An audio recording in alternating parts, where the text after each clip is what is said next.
Good morning, सुप्रभात। मैं सत्येंद्र कुमार मौर्य लक्ष्मी प्रसाद memorial public school गोला बाजार गोरखपुर से आज हम सभी लोग कबीरदास जी द्वारा लिखित साखियाँ नामक शीर्षक के अंतर्गत उनके दोहों का अध्ययन करेंगे। तो पहला दोहा है, जैसा दृष्टव्य है कि मानसरोवर सुभर जल हंसा केल कराय, मुक्ता फल मुक्ता चुगे अब उड़ अनंत न जाए। अब देखिए, मानसरोवर पहला शब्द है मानसरोवर। तो यहाँ मानसरोवर का जो अर्थ है वह यह है कि हिमालय। मानसरोवर का जो अर्थ है वह दो अर्थ है कि हिमालय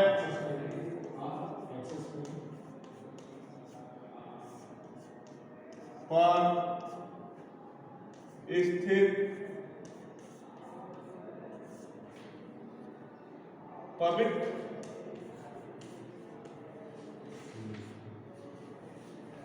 पवित्र सरोवर।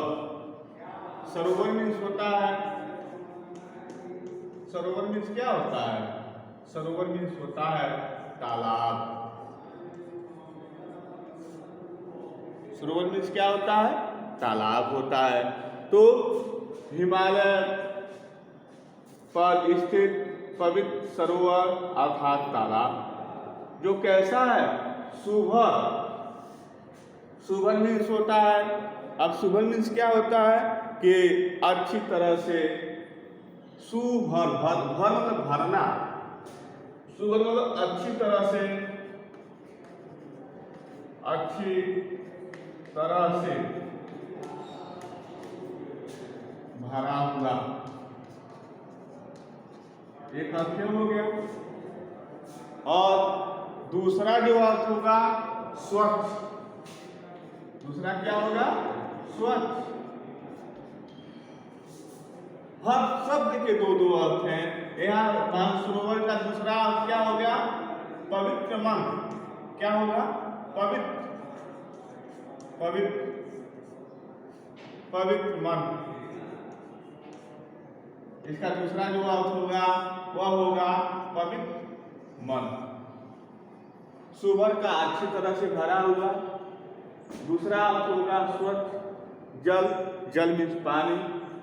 हंसा केल कराय। हंसा केल कराय। केल कराय मतलब होता है कीड़ा करना। अब कीड़ा करना अर्थात खेलना। अब देखिए, हंसा केल कराय, केल मतलब होता है कीड़ा। लिख दे रहा है कीड़ा। कराय मतलब खेलना। इस तरह से पहले लाइन में इस तरह से मुक्ता फल मुक्ता चुगे। अब जो मुक्ता फल है वो किसके लिए है? यह होता है मुक्ता फल मतलब मोती। मुक्ता मतलब होता है अभिष्ट मुक्त होकर। मुक्त मतलब मुक्ता मतलब मुक्त होकर, मुक्त या स्वतंत्र, स्वतंत्र होकर। आगे देखिए, चूंगे, चूनना यानी खाना। खाना क्या या चूनना क्या?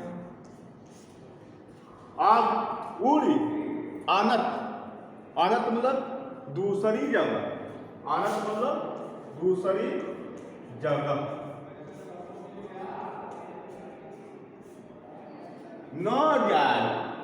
इस तरह से इसका पूरा शब्दों का अर्थ होता है। पहले वाले इसके दो अर्थ होते हैं, दो भावार्थ होते हैं। एक भावार्थ जो है वह हंस के लिए है, और दूसरा जो भावार्थ है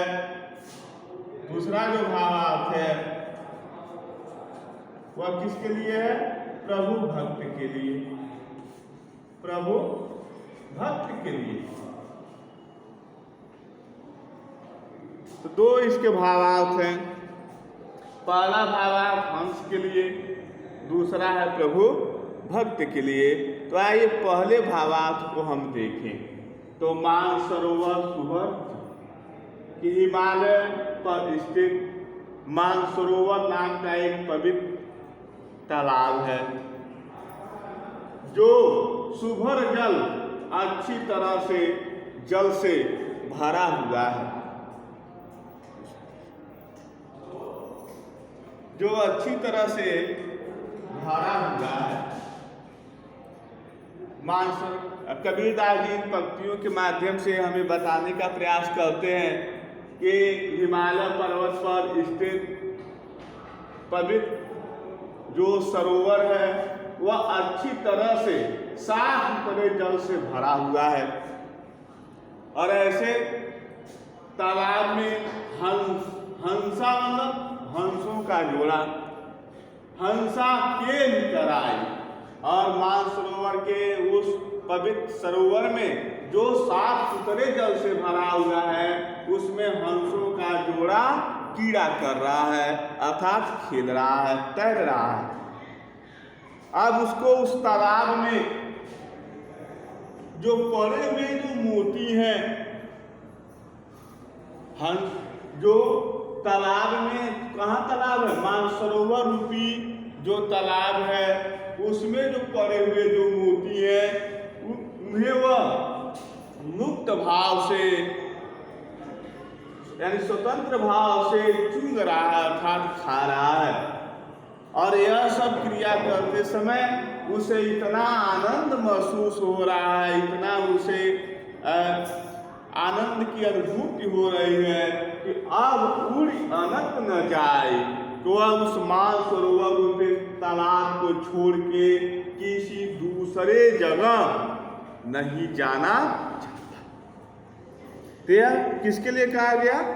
हंस के लिए कहा गया कि हंस मानसरोवर, हिमालय पर स्थित जो मानसरोवर नाम का तालाब है जो साफ सुथरे जल से भरा हुआ है उसमें हंसों का जोड़ा कीड़ा कर रहा है और उसे उस तालाब में इतनी आनंद की प्राप्ति हो रही है कि वह उस तालाब या उस सरोवर में पड़े हुए जो मोती हैं उसे वह स्वतंत्र रूप से उसका ग्रहण कर रहा है और इसलिए उसको उस तालाब में इतनी आनंद की प्राप्ति हो रही है कि उस तालाब को छोड़ के किसी दूसरी जगह वह जाना नहीं चाहता। इस तरह से दूसरे अर्थ में देखें, दूसरे अर्थ में कबीरदास जी ये हमें बताने का प्रयास करते हैं कि आशय यह है कि मानसरोवर किसके लिए? पवित्र मन के लिए।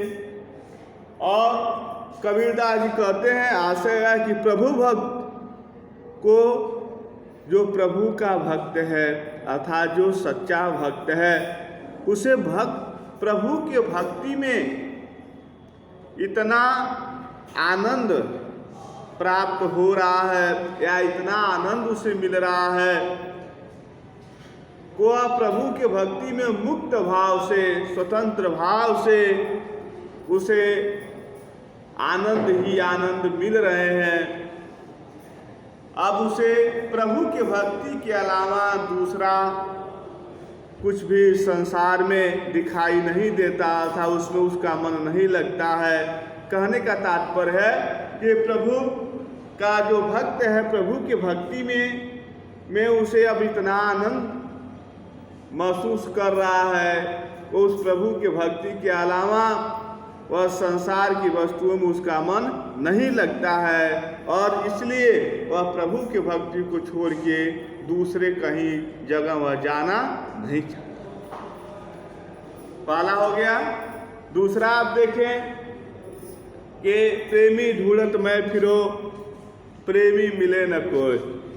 आसान सा है, किताब में देखें आप, प्रेमी ढूंढत मैं फिरो प्रेमी मिले न कोई, प्रेमी को प्रेमी मिले सब विष अमृत हो, इस तरह से प्रेमी, यहाँ दूसरे वाले पद में आप देखेंगे जो प्रेमी है, जो दूसरा वाला जो पद है उसमें जो है वह प्रेमी किसके लिए कहा गया है? दूसरे वाले पद में जो प्रेमी है वह प्रभु, सच्चे प्रभु के भक्त को कहा गया है। देखिए प्रेमी ढूढ़क, ढूढ़क, प्रेमी ढूढ़क, ढूढ़क, मैं फिरियो, मैं फिरो, फिरो देखिए, मैं फिरो, प्रेमी मिले न कोई, प्रेमी मिले न कोई। आगे कहते हैं कबीरदास जी, प्रेमी को प्रेमी मिले, प्रेमी को प्रेमी मिले,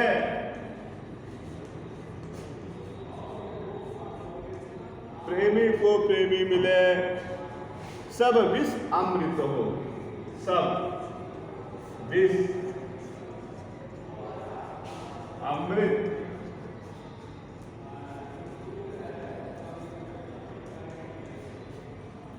इस तरह से यहाँ प्रेमी, प्रेमी जो है वह कौन है?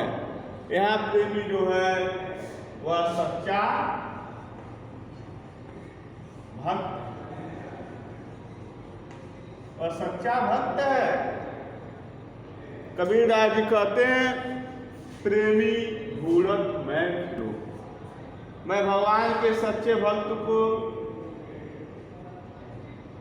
जब ढूंढ रहा था, फिरो मतलब एक स्थान से जगह जा रहा था, प्रेमी मिले न कोई, लेकिन मुझे कोई सच्चा भक्त नहीं।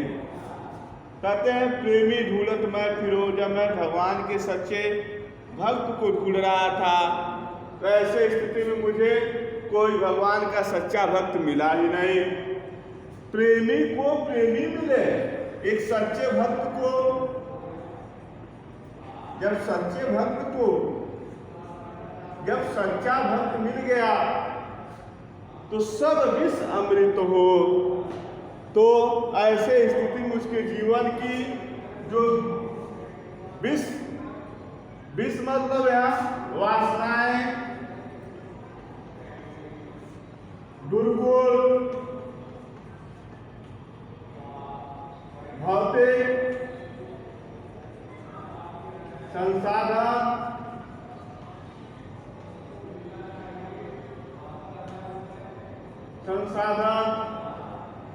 विष मतलब वासनाएं, दुर्गुण, भौतिक संसाधन, सांसारिक लोभ, मोह। कहते हैं कि जब एक प्रभु भक्त को, एक सच्चा प्रभु भक्त जब प्राप्त हो जाता है या मिल जाता है तो उसके जीवन की जो वासनाएं हैं, दुर्भावनाएं हैं, दुर्गुण हैं, वह सब नष्ट हो जाते हैं और मन में पवित्रता रूपे अमृत का संचार होता है। अमृत मतलब यहाँ पवित्रता रूपी, पवित्रता, पवित्रता रूपे अमृत का संचार होता है। कहाँ? मन में। फिर से एक बार देखें, प्रेमी ढूंढत मैं फिरो, कबीरदास जी इन पंक्तियों के माध्यम से हमें बताने का प्रयास करते हैं। जब हम किसी प्रेमी को, भगवान के सच्चे भक्त को जब हम ढूंढते हैं तो ऐसे स्थिति में जब, लेकिन संसार में कोई भगवान का सच्चा भक्त हमें प्राप्त नहीं होता है, लेकिन जब प्रेमी मिले न कोई, कहते हैं कि संसार में कोई सच्चा भक्त नहीं। प्रेमी को प्रेमी मिले।